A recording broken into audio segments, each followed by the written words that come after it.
যখন তুমি নিজের রক্তের মানুষের দ্বারা কষ্ট পাবে, তখন তুমি একবার নবী ইউসুফ আলাইহিস সালামের কথা মনে করো। তিনি কিভাবে নিজের ভাইয়ের দ্বারা প্রতারিত হয়েছিল। যখন তোমার বাবা মা না বুঝে তোমার বিরুদ্ধাচরণ করে, তখন নবী ইব্রাহিম আলাইহিস সালামের কথা মনে করো। তার বাবা তাকে আগুনে নিক্ষেপ করায় ভূমিকা রেখেছিল। যখন তুমি সমস্যা থেকে পরিত্রাণের জন্য কোনো পথ পাবে না, তখন ইউনুস আলাইহিস সালামের কথা ভেবো। তিনি কতটা সময় তিমি মাছের পেটে আটকা পড়েছিল।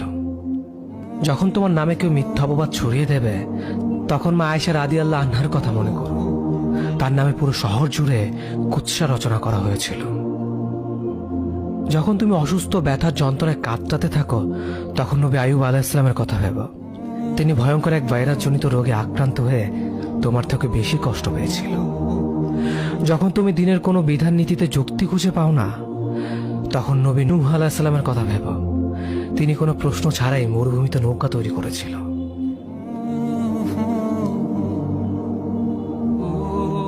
যখন তুমি আত্মীয়স্বজন, পরিবার, বন্ধু বান্ধবের কাছে হাসির পাত্রে পরিণত হও, তখন তুমি শেষ নবী হযরত মুহাম্মদ সাল্লাল্লাহু আলাইহি ওয়াসাল্লামের কথা ভেবো।